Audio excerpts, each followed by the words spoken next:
할렐루야. 오늘도 이렇게 주일 예배에 나오신 여러분들을 진심으로 환영하고 축복합니다. 갑자기 청중이 늘어가지고 막 엄청 떨리는데 함께 내 맘이 막심되며 함께 부르시면서 찬양 시작하도록 하겠습니다.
다음 사람 함께 일어나셔서 신나게 박수치면서 함께 찬양했으면 좋겠습니다.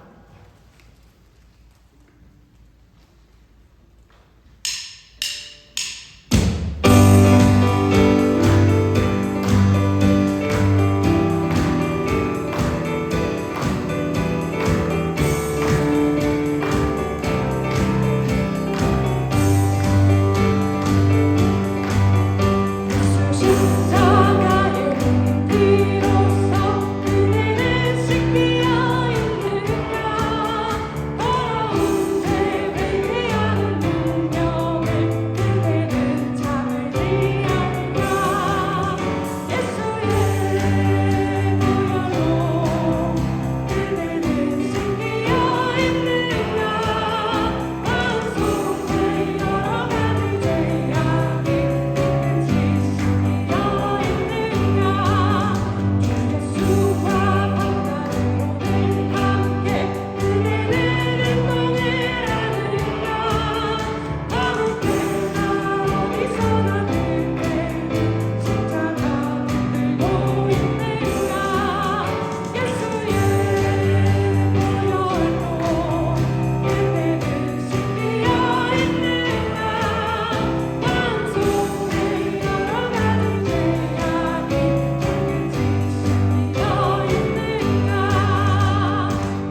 축복하시겠습니다.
주님 나오셔서 예배를 위하여 기도해 주시겠습니다.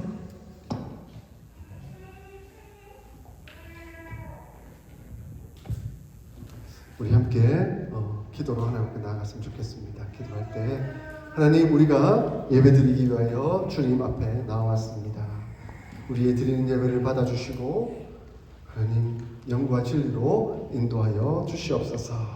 우리 예배를 위하여 기도하겠습니다. 지난 한 주간에 우리의 삶을 돌아보면서 또 하나님 앞에서 회개 기도하겠습니다. 혹시 하나님 앞에서 온전치 못했던 모습들, 연약했던 모습들, 범죄했었던 모습들이 있었다고 한다면 하나님 용서하여 주시옵소서.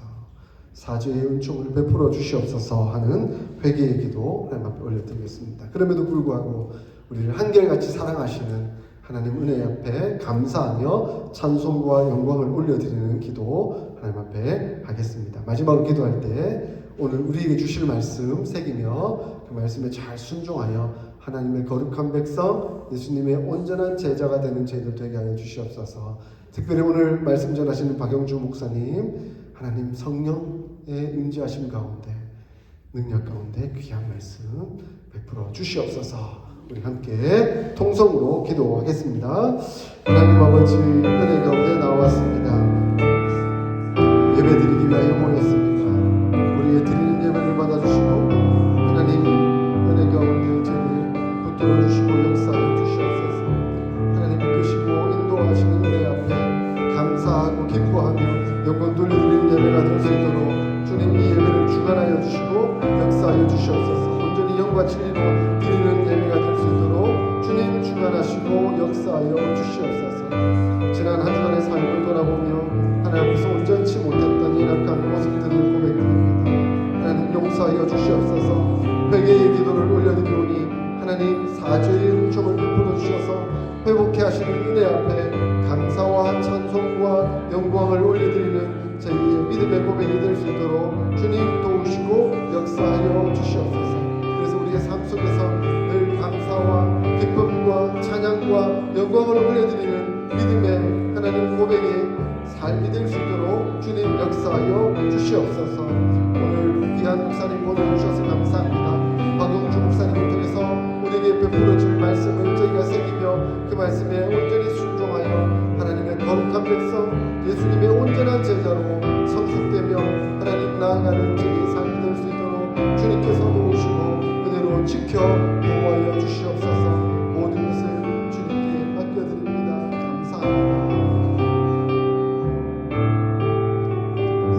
예수님의 이름으로 기도드립니다. 우리의 신앙 고백을 문답 형식으로 사도신경 올려드리겠습니다. 성부 하나님을 믿습니까? 성자 하나님을 믿습니까?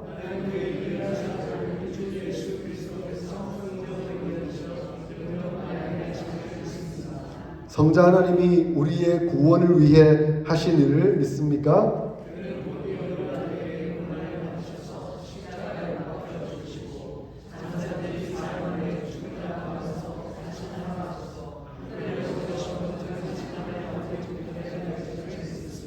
성자 하나님이 어떻게 오실 것을 믿습니까?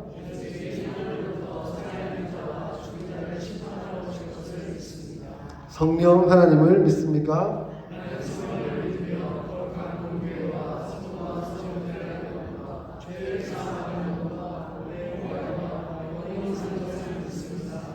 아멘.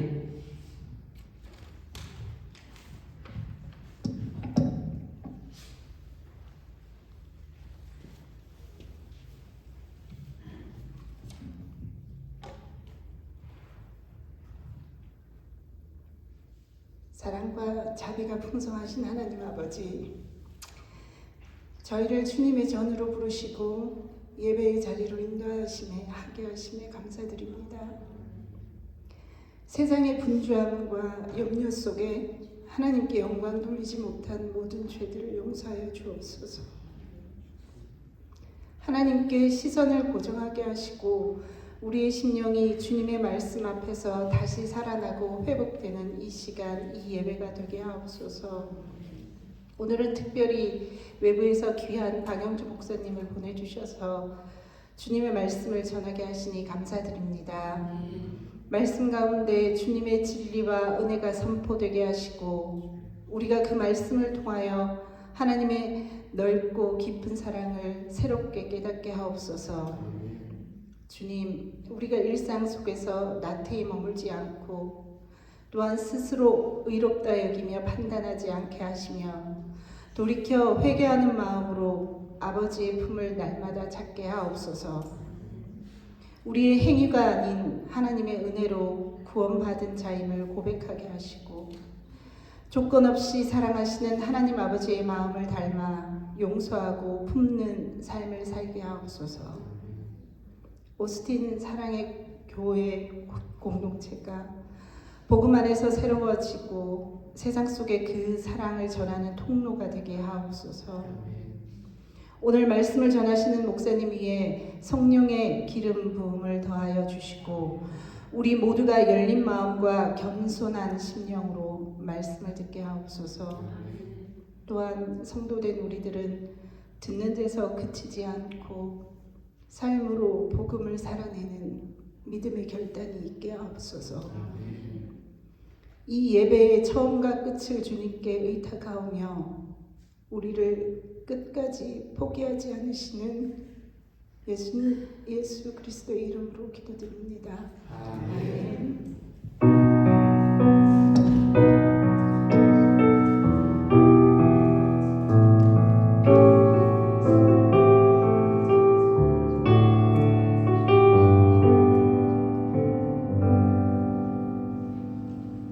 오늘 우리에게 주시는 하나님의 말씀은 시편 107편 23절부터 32절까지 말씀입니다. 구약성경 시편 107편 23절에서 32절까지 말씀, 제가 가진 성경으로는 883페이지에 있습니다. 주보에도 시편 말씀 기록해 두었으니 주보를 보셔도 좋겠습니다. 교독하겠습니다.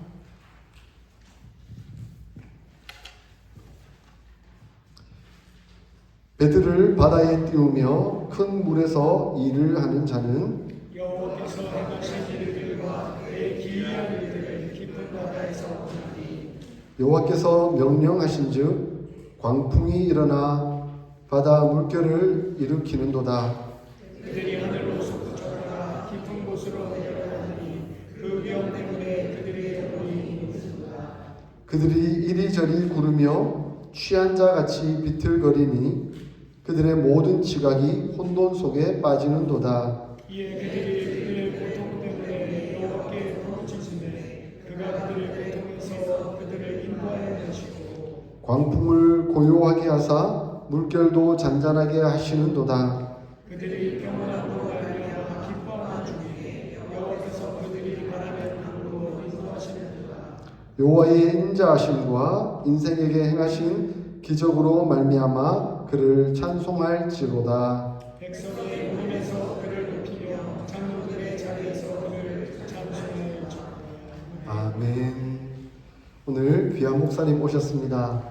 우리 박영주 목사님 오셨는데 나오셔서 바다에서 만나는 은혜라는 제목으로 귀한 말씀 전해 주시겠습니다. 나오실 때 큰 박수로 격려해 주시면 좋겠습니다. 목사님.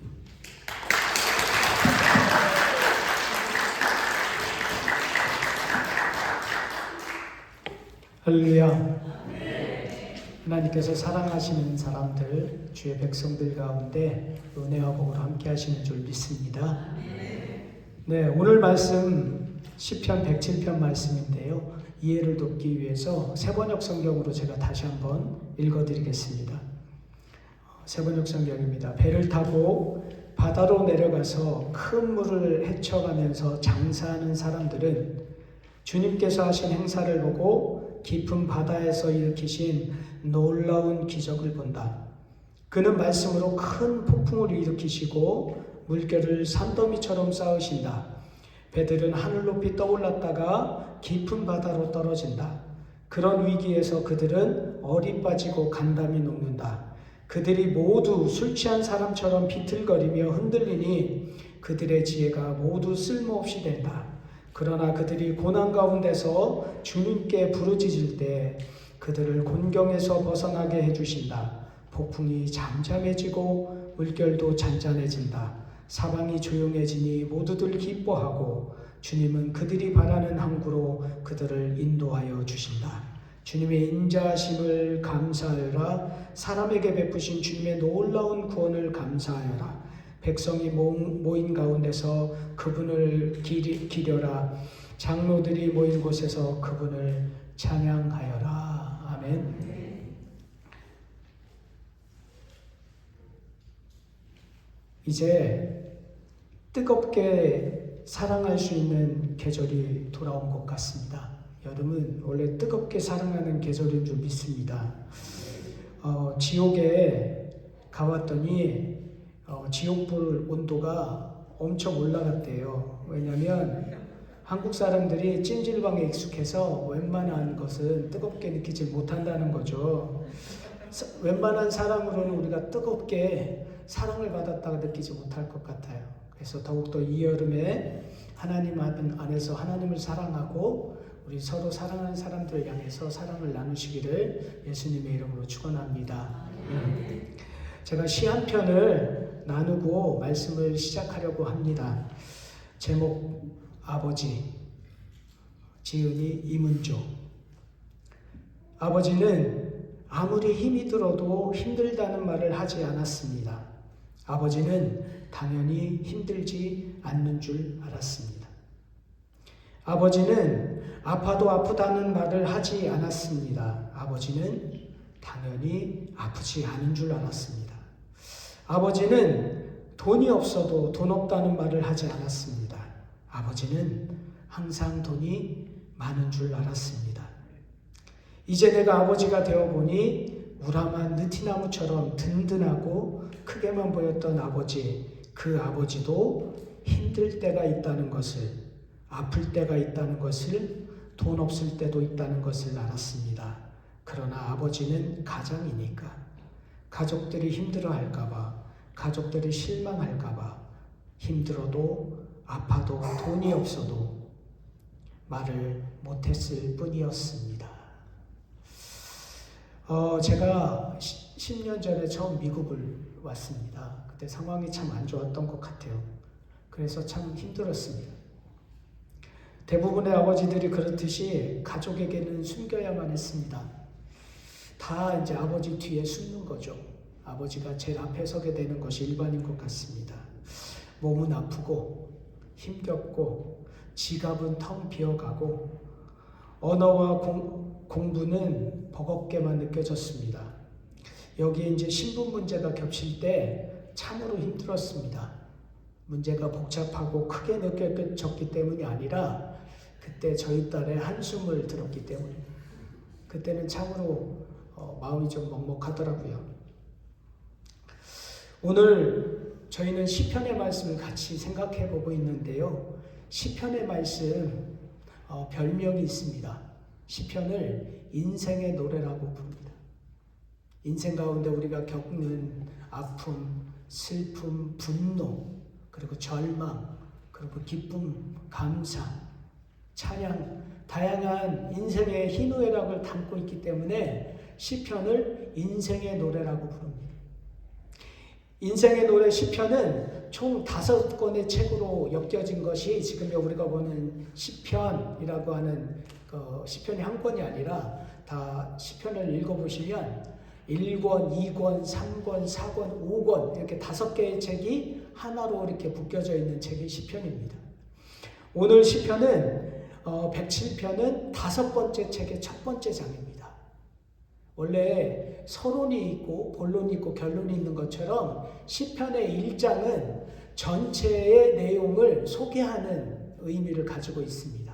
다시 이야기하면 시편 1편은 시편 150편 전체를 소개하는 시편이고 시편 107편은 5번째 책을 소개하는 그런 시편이 됩니다. 마지막 시편 5번째 책은 찬송시로 구성이 되어 있어요. 하나님을 어떻게 찬양하는지, 어떤 내용으로 찬양하는지가 시편 5번째 책은 기록하고 있는데, 특별히 시편 5번째 책은 포로귀환, 다시 이야기하면 페르시아의 모든 백성들이 끌려갔을 당시, 다시 한 바벨론 포로로 다 잡혀간 다음에 페르시아로 다시 그 바벨론이 복속되고 나서 우리 페르시아 첫 번째 왕에 의해서 다시 포로귀환이 결정이 되고 돌아왔을 때의 상황을 담고 있는 책이 시편 5번째 책, 107편으로 시작해서 150편에 이르는 책의 전반적인 배경이라고 이야기합니다. 이렇게 배경하에 시편 우리 107편부터의 책들을 한번 쭉 읽어보시면 훨씬 더 그 내용을 이해하기 좋을 것 같습니다. 오늘 본문은 이렇게 시작해요. 107편 전체 포로 귀환한 이후의 상황에 대해서 이렇게 표현합니다. 배를 타고 바다로 내려가서 큰 물을 헤쳐가면서 장사하는 사람들이 있다. 그들은 바다로 나아가는 용감한 사람들이었다고 말합니다. 당시 그들은 또한 모험을 즐길 줄 아는 사람들이었던 것 같아요. 그들은 강인했고 그들은 지혜와 지식 그리고 풍부한 경험을 가지고 있었을 것입니다. 그들은 기꺼이 큰 물, 바다에 나아갈 준비가 되어 있는 사람들이었습니다. 러시아 격언 중에 이런 말이 있습니다. 전쟁에 나갈 때, 싸우러 나갈 때는 한 번 기도해라. 그리고 바다에 나가기 전에는 2번 기도해라. 그리고 결혼하기 전에는 3번 기도해라. 결혼할 때 기도를 해야죠. 근데 오늘 이 격언은 뭘 얘기하는 거냐면 바다에 나가는 것은 전쟁터에 나가는 것보다 훨씬 더 위험한 일이라는 겁니다. 고대 사회에서 바다는 죽음을 상징하는 말이에요.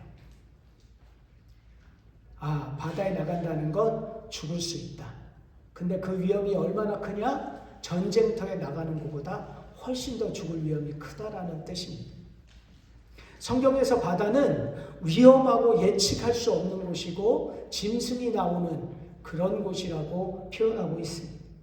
성경에서 바다는 또한 혼돈의 의미로 쓰였고 오늘 본문 내에서는 깊은 바다, 깊은 물이라고 하는 형용사, 깊다라는 것을 쓰고 있다는 사실을 우리가 한번 생각해 볼 필요가 있습니다. 바다는 다니엘서 7장에 보면 4마리의 짐승이 나타나는 괴물들이 바다로부터 올라온다. 다시 하면 바다는 사람들에게 그렇게 공포스러운 곳이었다라고 성경은 기록하고 있습니다. 그런데 오늘 그 바다에 내려가고 있다고 이야기합니다. 어부의 생활로 갈릴리 호수 상황을 생각해 보면 훨씬 더 이해가 깊을 것 같아요. 갈릴리 호수거든요. 우리로 치면 넓은 호수이긴 하지만 호수인데 성경에서는 갈릴리 바다라고 이야기를 하고 있다. 물은 그만큼 위험한 것 같아요. 베드로 그리고 제자들이 어부로서 익숙한데도 불구하고 그 바람이나 파도들을 제어하지 못하는 장면들을 보시고 우리가 빠져 죽게 된 것을 우리 주님 우리를 돌아보지 않으십니까? 막 따지는 장면들이 성경에 나와 있듯이 죽음과 맞닿아 있는 곳이 바다였던 것입니다. 오늘 그 바다로 나아간다는 것입니다. 이런 곳이 깊은 바다로 사람들이 내려간다는 표현입니다. 근데 우리가 이제 이런 말이 있어요. 하이 리스크, 하이 리턴. 그러니까 무슨 말이냐면 리스크가 큰 만큼 얻는 이득이 크다. 이런 말이죠. 그러니까 바다에 나간다는 뜻은 영업하는 사람, 큰 이익을 얻고자 하는 사람, 그런 사람들이 바다로 나아간다는 것이고 그만큼 용감하다는 뜻이고 그만한 위험을 감수할 준비가 되어 있다는 뜻이기도 합니다. 또 우리가 앞절의 배경을 생각해 보면 어쩌면 우리가 이렇게 용감한 사람들이라고 생각할 수 있지만 포로 귀환 이후에 다시 이스라엘로 돌아왔다는 상황들을 생각해 보면 어쩔 수 없이 바다 같은 상황을 맞닥뜨려야 했을 것 같은 상황이라고 생각이 듭니다. 무슨 말이냐면 내가 야망이 있고 비전이 있고 꿈이 있어서 바다로만 나간 게 아니라 어쩔 수 없이 바다로 가야만 하는 상황이 있는 겁니다.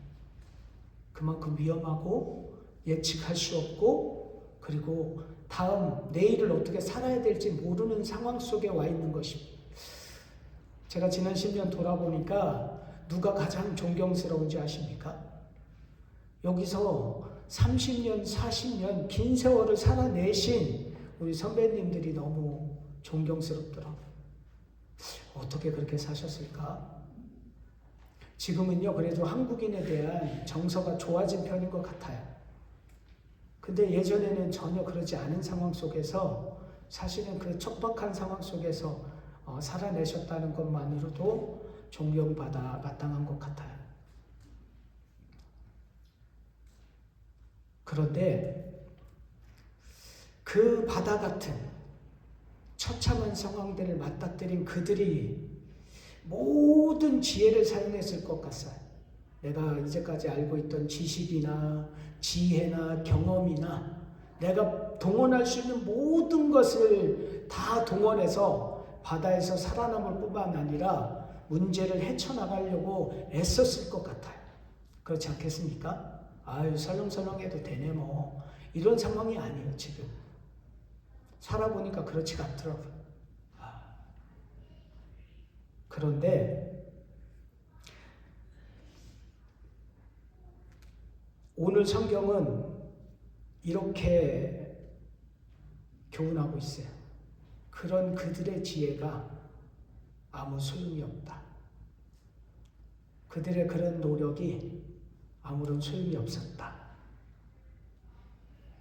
그들이 알고 있던 그런 경험이 아무짝에도 쓸모가 없었다. 이렇게 표현하고 있습니다. 27절인데요. 제가 읽어드리겠습니다. 세번역 성경으로 읽어드리겠습니다. 그들이 모두 술 취한 사람처럼 비틀거리며 흔들리니 그들의 지혜가 모두 쓸모없이 된다. 안 만나면 참 좋았을 것 같은데요. 그렇죠? 바다를 안 만났으면 참 좋을 것 같은데 예상 못한 것들도 아니었던 것 같아요. 왜냐하면 이제 포르기안에 다시 이스라엘 왔다는 건 야 거기에 아유 잘 가꿔진 좋은 시스템을 갖추고 있고 그렇다고 생각이 들지 않았을 것 같아요. 사람들이 우리를 반겨줄 거고 환영해 줄 거고 친절하게 대해줄 거라는 생각을 안 하고 왔을 것 같지 않습니까? 그런데 단지 우리가 생각했던, 그들이 생각했던 것보다 상황이 더 안 좋았다는 것입니다. 문제가 더 컸던 거예요. 사실은 문제가 아무리 커도 감당할 수만 있으면 문제가 되지 않지 않겠습니까? 그렇잖아요. 내가 컨트롤할 수만 있으면 문제는 더 이상 문제가 되지 않아요. 그렇지 않습니까? 예를 들어서 이런 걸 생각해보면 우리 학생들이 있는데 시험이 있어요. 시험을 봐야 돼. 그러면 충분한 자료와 충분한 시간이 있으면 대비할 시간이 되겠죠.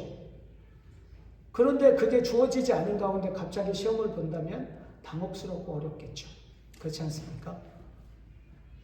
우리가 사업을 펼쳤는데 갖고 있는 돈으로 사업을 펼쳐요. 그런데 충분히 예비 자금이 있으면 얼마나 좋아요.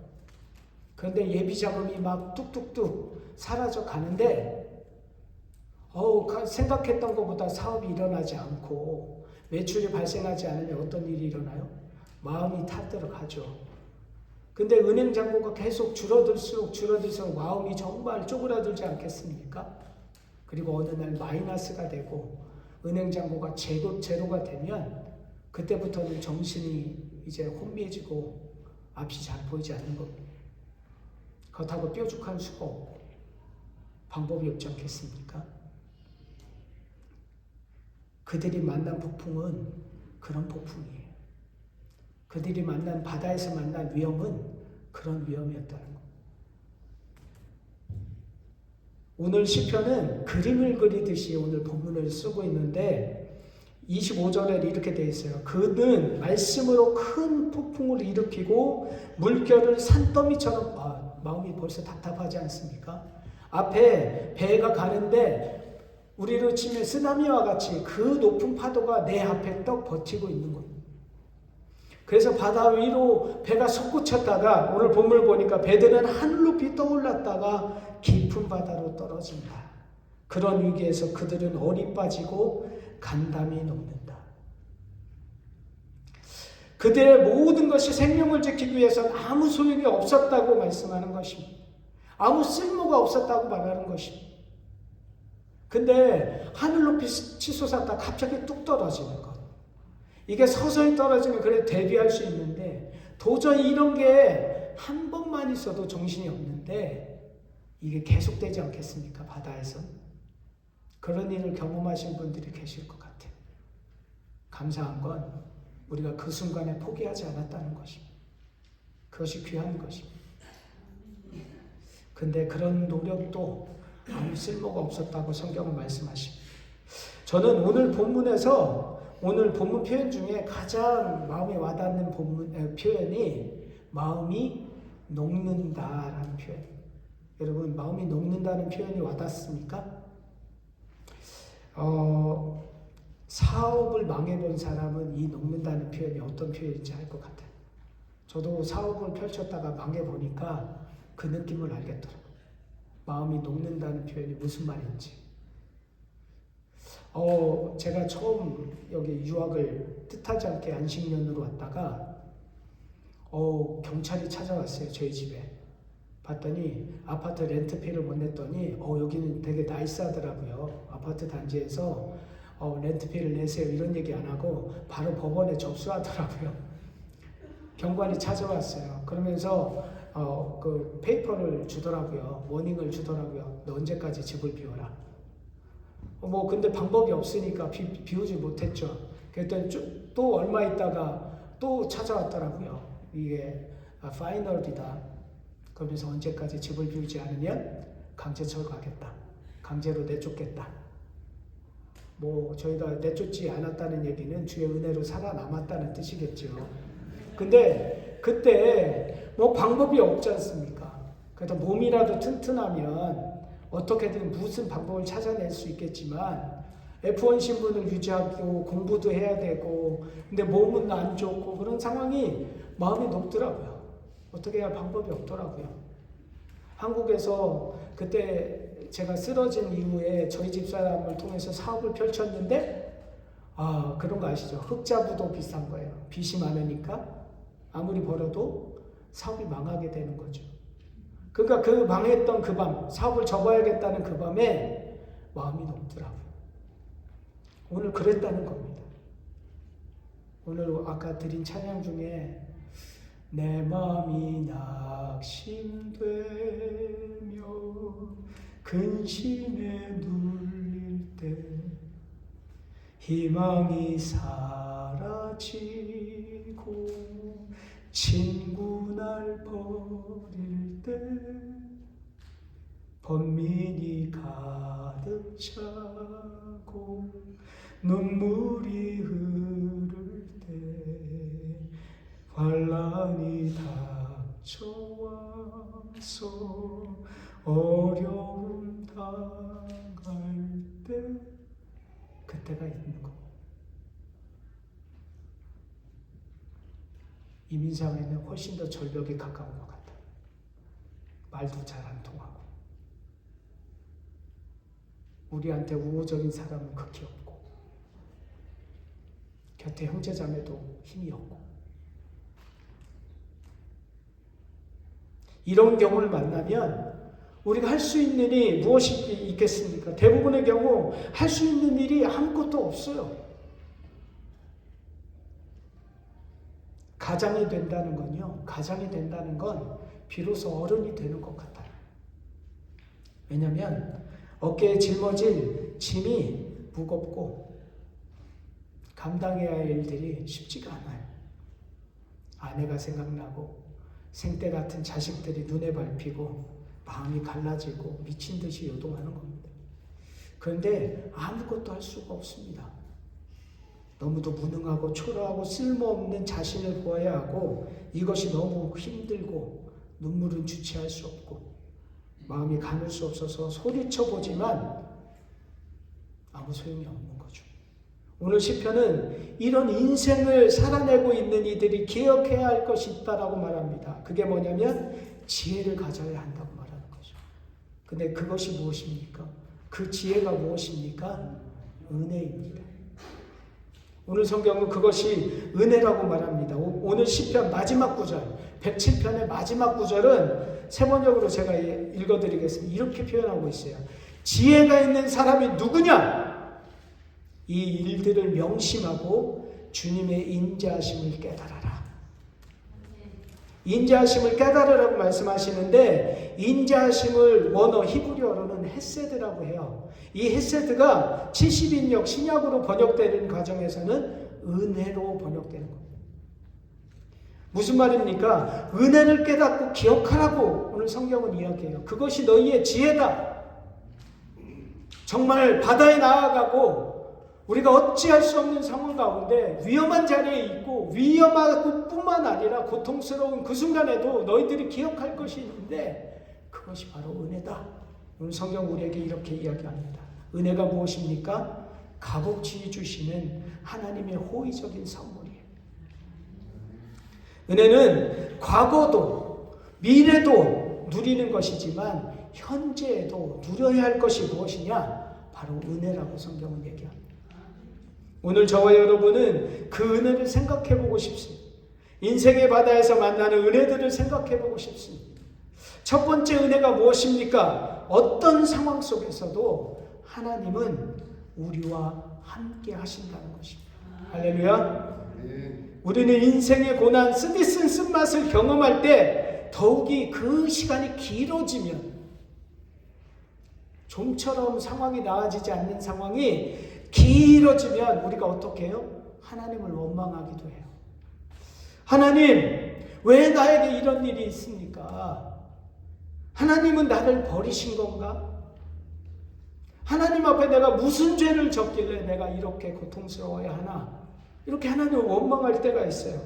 그런데 인생의 큰 굴곡을 지날 때 누구보다도 그 인생의 굴곡을 지냈던 다윗은 이렇게 고백하고 있어요. 내가 하늘로 올라가더라도 주님께서는 거기에 계시고 내가 수울에다 자리를 펴더라도 주님은 거기에도 계십니다.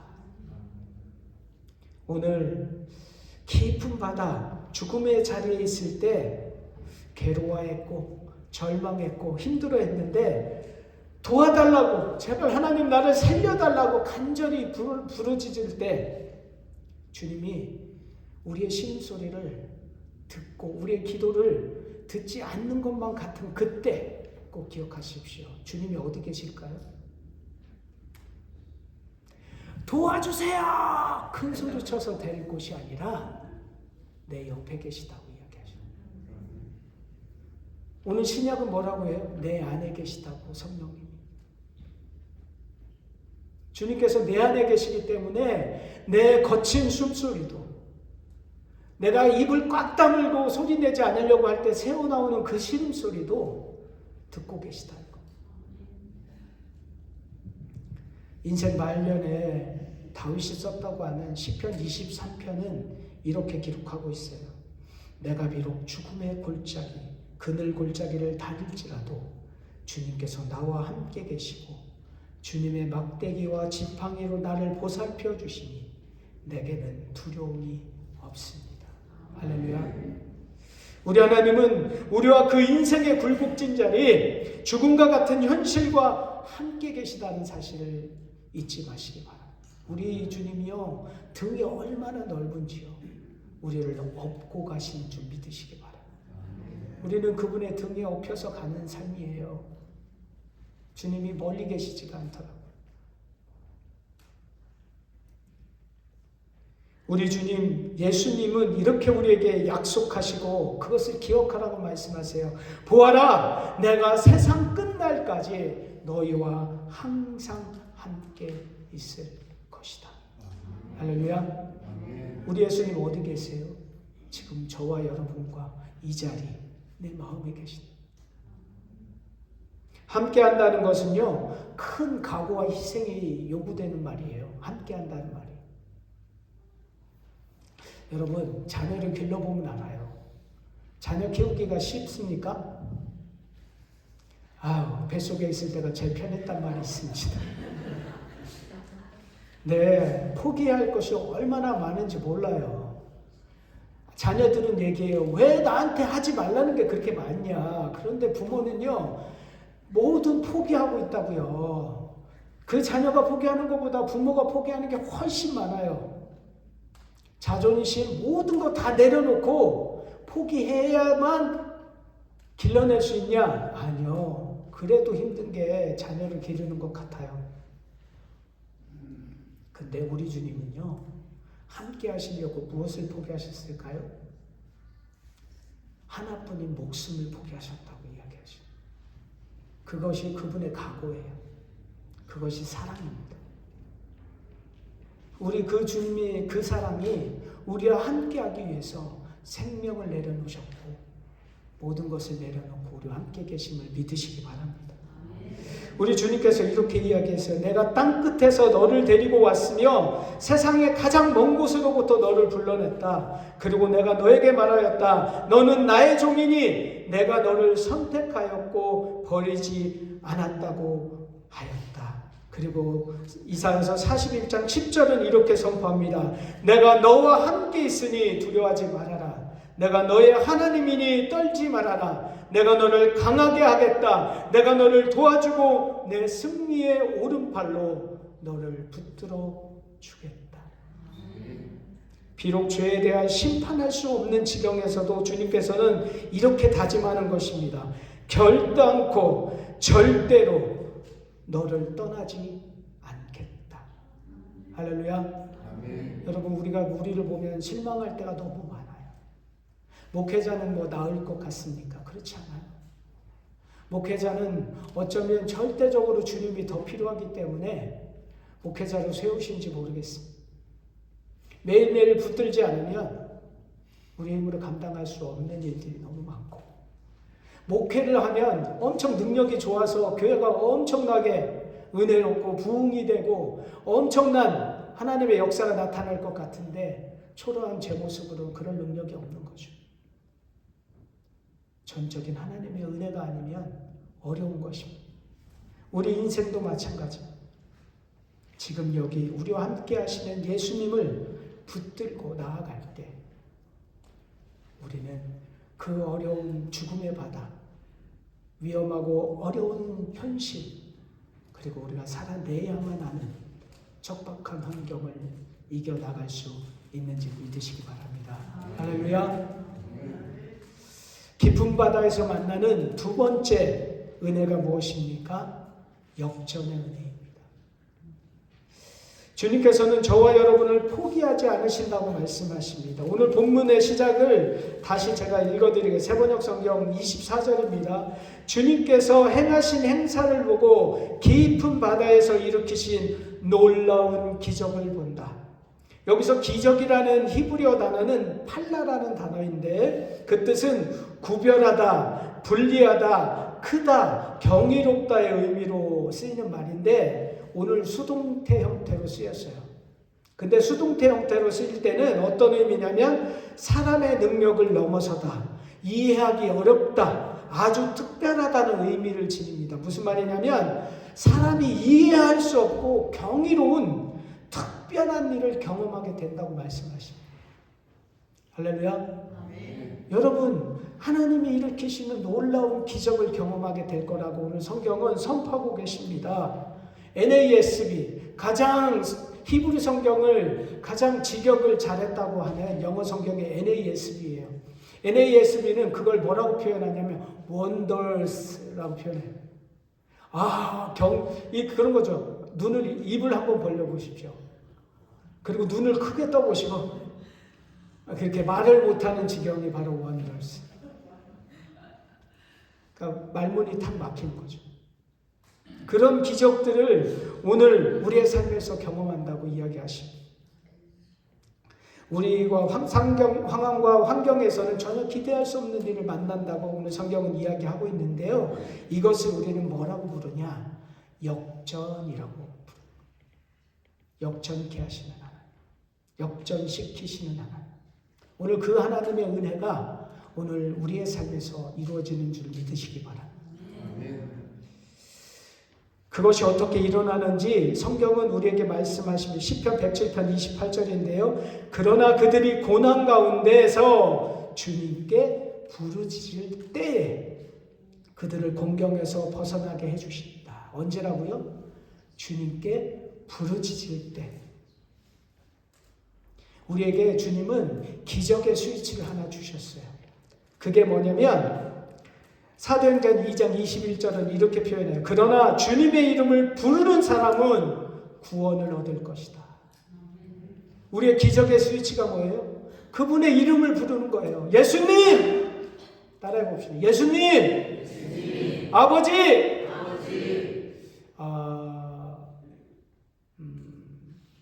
어제가요. 저희 어머니가 돌아가신 지 1주년이 된. 그래서 가족들이 이렇게 다 모인 이유가 추모 예배를 드리기 위해서. 제가 한국에 나갈 수 없으니까 저희 가족들이 모두 희생해서 여기에 모인 겁니다. 근데 저희 어머니가 살아생전에 가장 많이 쓰신 말이 있어요. 그게 뭐냐면 아버지. 전 그래서 저희 고향에 계신 외할아버지인 줄 알았어요. 근데 앞에 한 절이 빠진 거죠. 하나님 아버지 이렇게 길잖아요. 그러니까 아버지. 예를 들어서 오늘 감당할 일이 없어도 아버지. 힘든 일이 있어도 아버지. 감사한 일이 있어도 아버지. 그래서 우리 살아계신 아버지가 계신가. 근데요, 여러분 예수님의 이름을 부르면 구원을 얻는다고 말씀하시잖아요. 그죠? 여기서 여러분한테 자격 조건을 묻지 않잖아요. 그죠? 너희 중에 자격 조건이 되는 사람만 나를 찾으면 내가 도와줄게 이렇게 얘기하시는 게 아니에요. 누구나 어떤 상황에서나 어떤 처지에 있거나 나이가 많거나 적거나 부자거나 가난하거나 많이 배웠거나 못 배웠거나 예쁘거나 그렇지 않거나 제가 얼굴이 예쁘지만 제 기도만 들어주시는 게 아니죠. 하나님은 누구의 기도도 그분의 이름만 부르면 구원해 주시겠다고 약속하고 계신 줄 믿으시기 바랍니다. 근데요, 누가 우리를 붙드냐가 중요하더라고요. 그쵸? 저희 어려서 저희 큰형님이 계신데, 큰형님이라고 봐요. 형님이 한 분이시니까. 형님이 계신데, 저희 형님이 동네에서 힘께나 쓰셨습니다. 지금도 등치가 좋으시지만, 그래서 형님 아래쪽으로 사람들은 저를 함부로 건들지 못했어요. 제가 저를 괴롭히는 사람이 있으면 너 우리 형한테 이른다? 그러면 모두가 제 곁을 떠나갔어요. 그만큼 형님이 중요했어요. 그런데 우리에게 능력이 없는 사람을 의지하는 사람들이 있어요. 고목나무를 의지하거나 능력이 없는 신들을 의지하거나 능력이 없는 사람을 의지하다가 망하는 겁니다. 할렐루야. 그런데 우리 주님은 어떤 분이세요? 전능하신 하나님이라고 성경은 말해요. 창조주 하나님이라고 말씀하세요. 우리 생각엔 이렇게 하면 해결할 수 있으니까 이만큼만 도와줘. 아니요. 전혀 기대하지 못한 길을 만드시는 분이라고요. 사막에 뭐를 내신다고요? 강을 내시고 광야에 길을 내시는 분이 우리 하나님이십니다. 예레미야 말씀 뭐라고 이야기하세요? 이를 지어 성취하시는 여호와가 너에게 말한다. 너는 내게 부르짖으라. 내가 너에게 응답할 것이다. 그리고 내가 알지 못하는 크고 비밀한 일을 너희에게 보여줄 것이다. 할렐루야. 우리 주님이 저희를 붙들고 계십니다.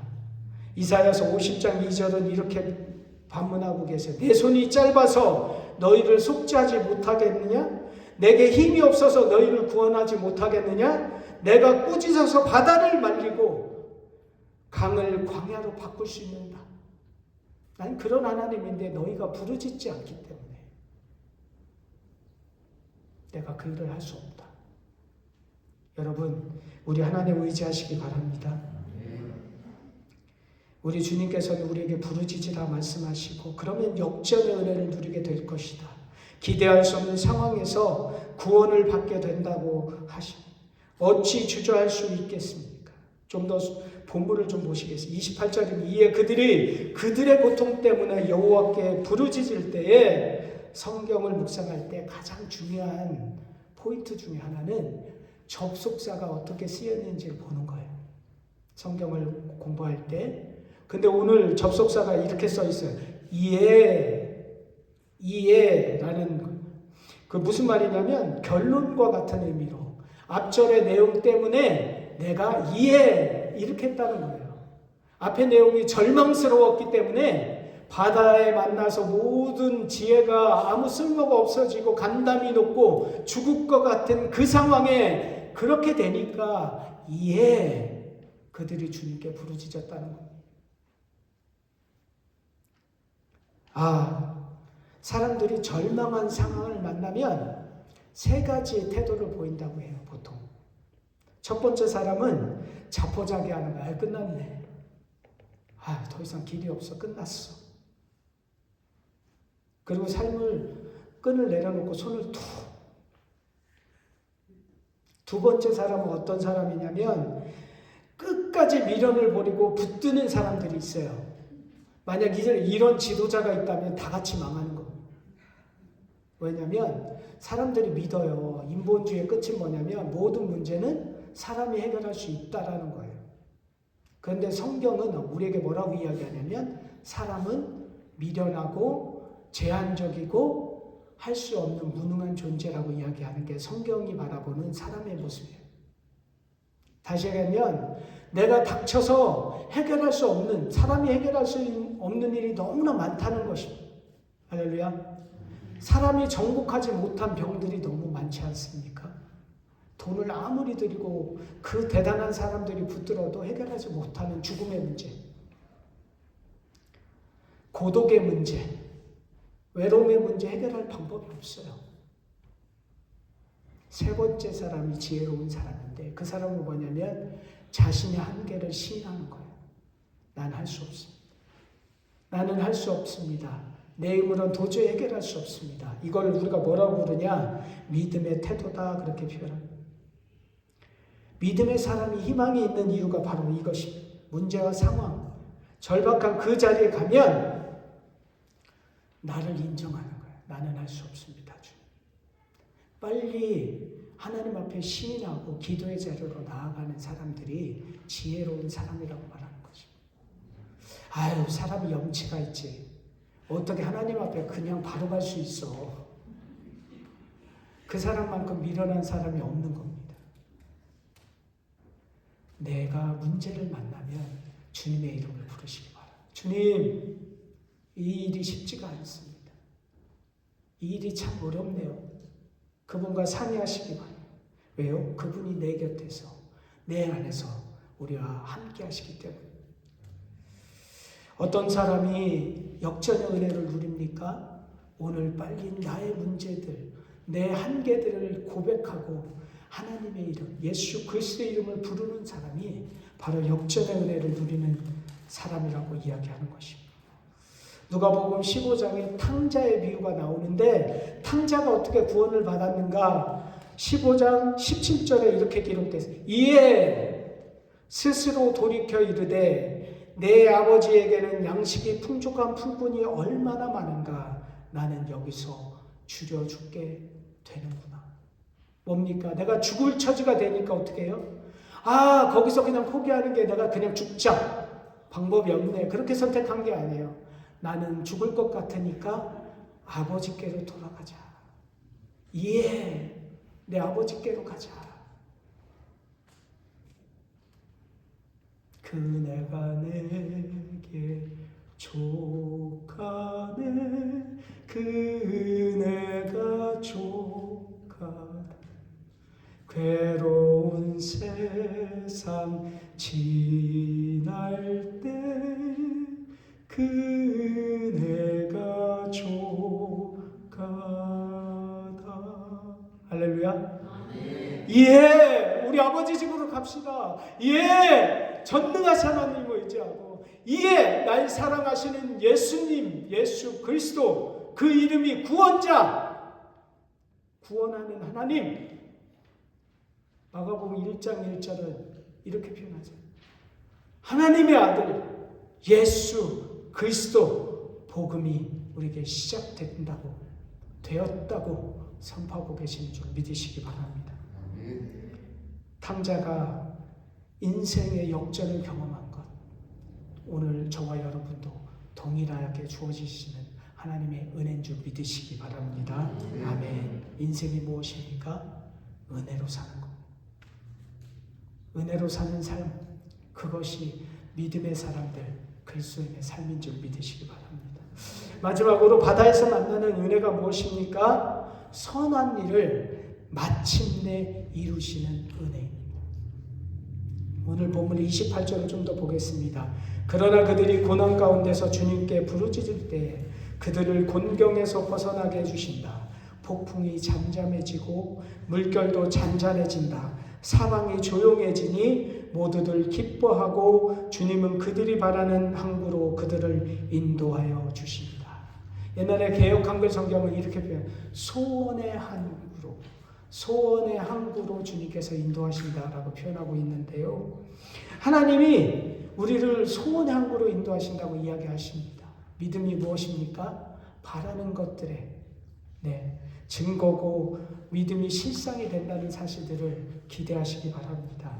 고난이 소망을 만드는 것입니다. 그런데 왜 고난이 소망을 만들어냅니까? 믿음으로 바라보기 때문에 소망이 만들어지는 것입니다. 지금을 보지 마십시오. 좋으신 하나님이 좋은 일을 우리에게 주시는 거예요. 우리 하나님이 나쁘신 하나님이면 어떡하겠어요? 아이고, 어려서요 학교에서 선생님 이렇게 방송이 나오지요. 그렇죠? 박영주 학생은 교무실로 빨리 와주시기 바랍니다. 그때 두 가지 반응이지 않겠습니까? 야, 오늘은 좋은 일이 있나 보다. 가는 친구는 좋은 친구죠. 그런데 오늘 왜 날 또 부르시는 거야? 근데 우리 하나님이 영주야 빨리 내게로 와라. 영주야 지체 말고 와라 할 때는 좋으신 하나님께 가는 거예요. 좋은 일이 있다는 거예요. 하나님을 아버지라 부르는 자는 좋은 일이 있으리라 많이 있으리라. 우리 좋으신 그 하나님이 저와 여러분에게 좋은 일을 이루실 줄 믿으시기 바랍니다. 오늘 어둠은 지나갑니다. 오늘 고통은 사라집니다. 오늘 터널은 지나가는 거예요. 우린 동굴로 들어가는 것이 아니라 터널을 지나가는 중인 것이지. 그 끝에는 누가 계세요? 우리 좋으신 하나님이 계시다고요.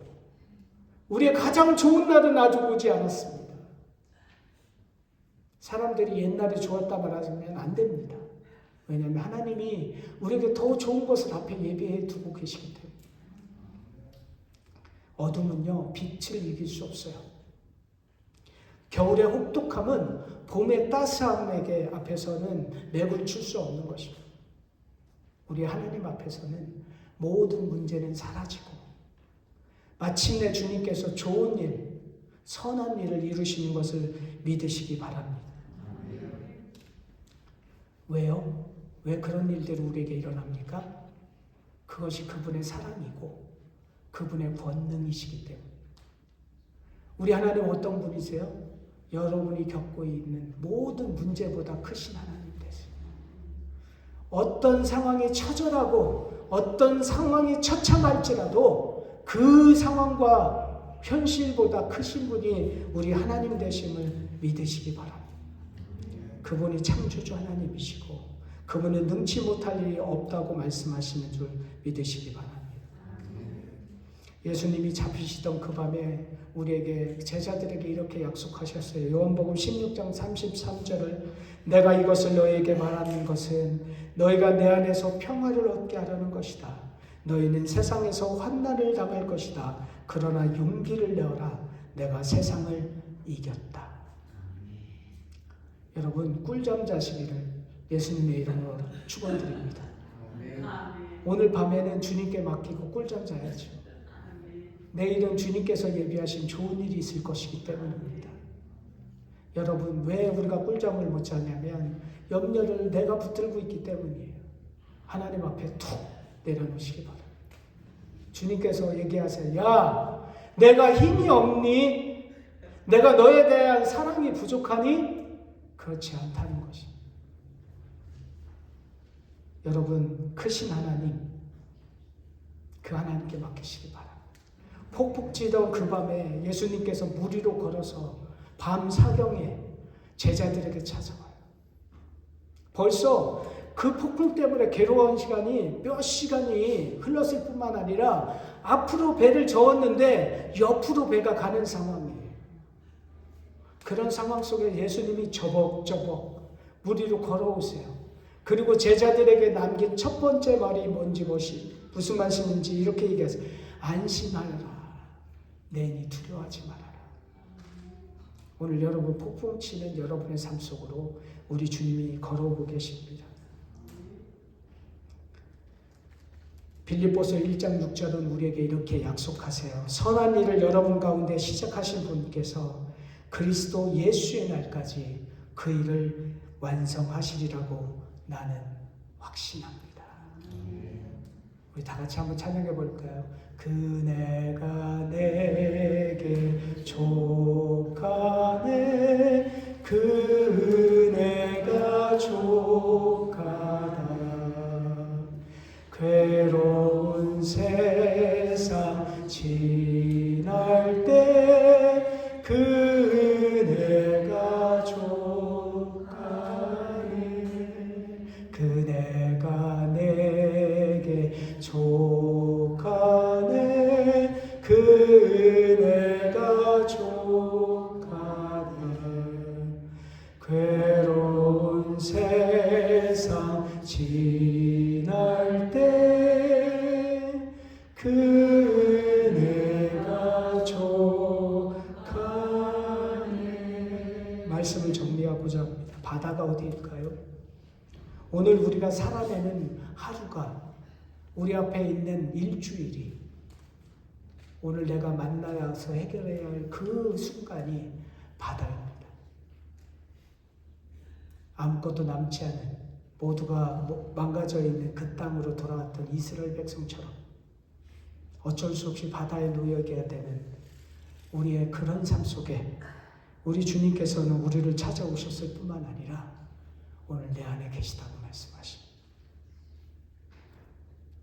그분이 우리에게 말씀하세요. 야! 용기를 내. 야! 현실을 바라보지 마. 그리고 나만 바라봐. 내가 누군 줄 아니? 난 전능하신 하나님이야. 만왕의 왕이야. 네가 생각하는 것보다 내가 얼마나 위대하고 큰지 모르지? 너는 나를 의지해라. 내가 너를 굳건히 붙들고 있으니까 너는 내 굳건히 붙든 팔을 붙들고 나를 쫓아오라고 이야기합니다. 그러면 주님께서는 마침내 우리가 그토록 바라던 소원의 항구로 우리를 인도하여 주실 줄 믿습니다. 아멘. 천국의 그 아름다운 기쁨들과 놀라운 환희들과 소망의 아침을 맞을 줄 믿으시기 바랍니다. 아멘. 고난은 언제, 슬픔은 언제, 그리고 하나님의 놀라운 역사와 기적은 언제 경험한다고 그래요? 가장 캄캄한 밤. 오늘 여러분 가운데 캄캄한 밤 속에 있는 것 같고 마음이 답답하고 먹먹할 때 기대하시기 바랍니다. 어떻게 그런 역전의 은혜와 소원의 항구로 다가가는 은혜가 주어지냐면 그때 기대하는 거예요.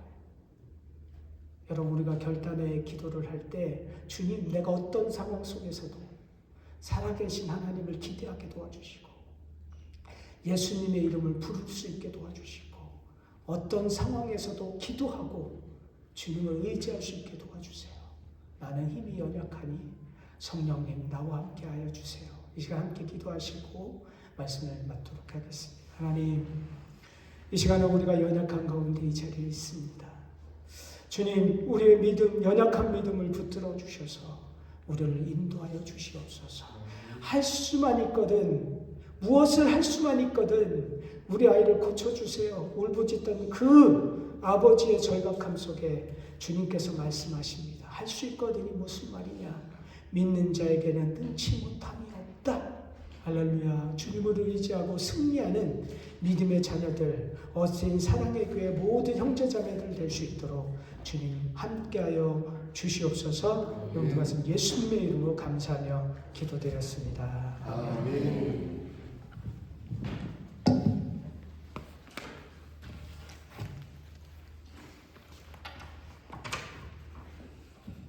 너무나 귀한 말씀 감사합니다. 오늘 우리 박영주 목사님 가족들이 오신 것도 너무너무 환영하고 또 은혜 가운데 또 축복되는 일인데, 오늘 우리 교회에 태어나서 처음으로 온 우리 지상 형제, 우리 희수 자매의 우리 아기 섭이 어디 갔어요? 엄마랑 지금 잠깐 나갔네, 그죠? 너무나 복된 우리 엄마랑 우리 같이 앞에 나와서 우리 같이 기도 한번 했으면 좋겠어요. 네, 우리 하나님께서 우리 지상 형제 희수 자매가 우리 교회에 출석하고 이제 아기가 4월에 태어났는데 오늘 처음으로 우리 교회에 함께 출석했어요. 이쪽으로 오세요. 예. 우리 앞으로 오면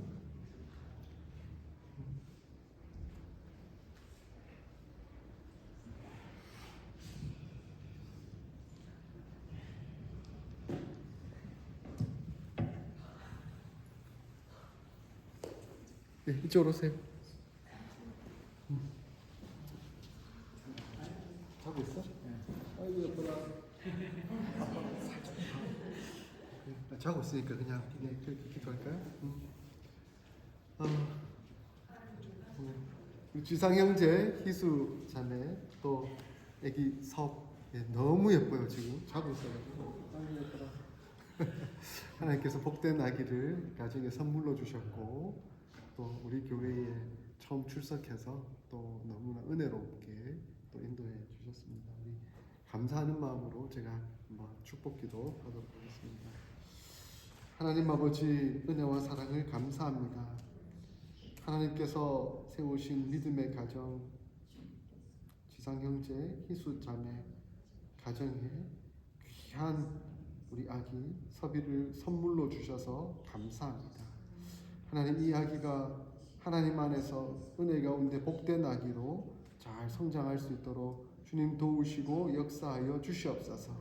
그리하여 우리 섭이를 통해 하나님 영광 받아주시고 우리 부모에게는 기쁨이 되며 이 사회에서는 꼭 필요한 인재로 무럭무럭 건강하게 잘 자라갈 수 있도록 하나님 도우시고 역사하여 주시옵소서.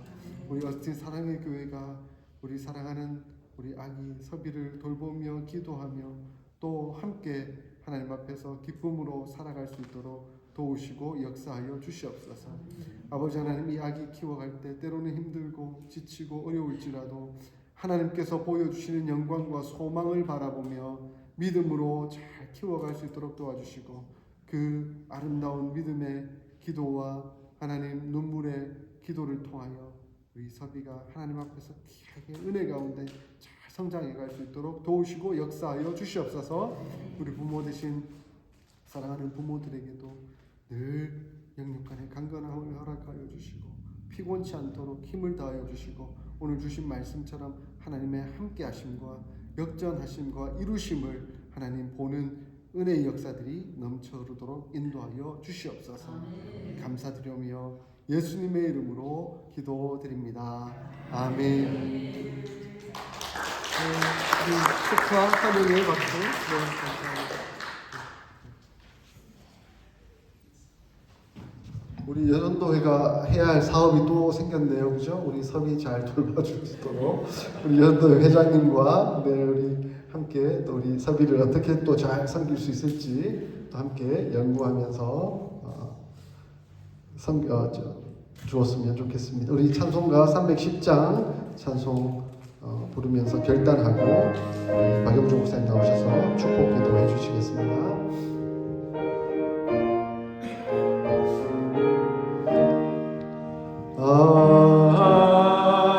하나님의 은혜로 있을 데 없는 자 왜 구속하여 주는지 난 알 수 없도다.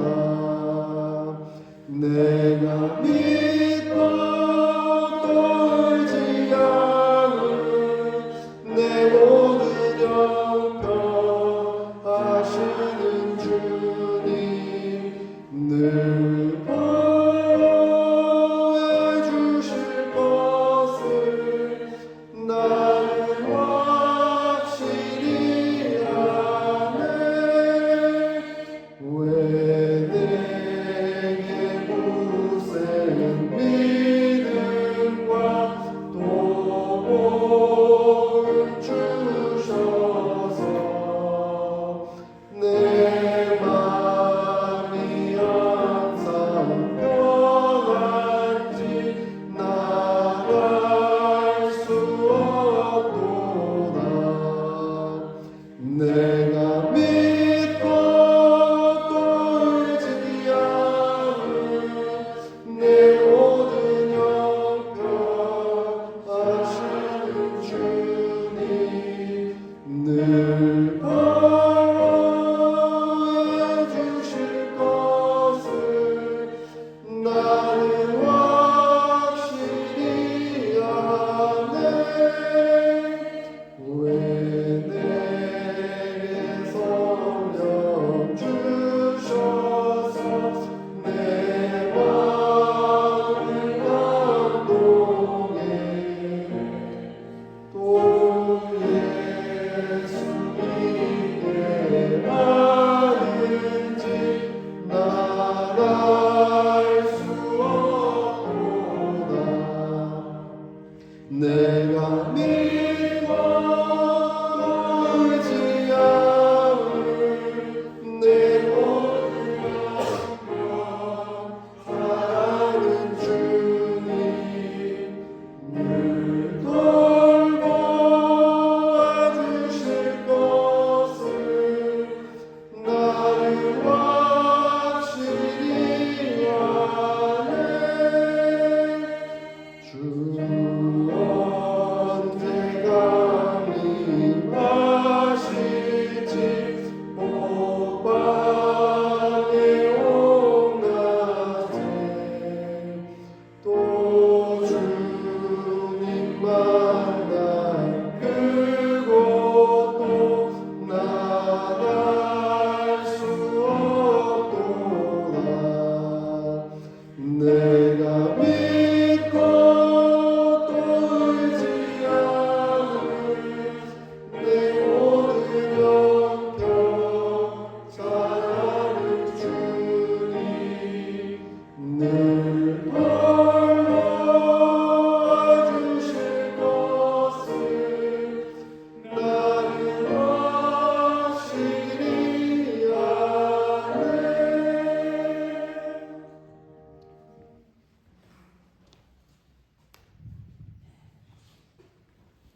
이제는 우리를 모든 죄와 사망에서 구원하신 예수님의 그 크신 은혜와 하나님의 한이 없는 사랑과 성령님의 함께 하심과 교통하시고 승리케 하시는 그 은혜가 어신 사랑의 교회 모든 성도들과 하나님을 붙들고 의지하는 주님의 자녀들 위해 이제부터 영원토록 함께 하시기를 예수님의 이름으로 간절히 축원하옵나이다. 아멘.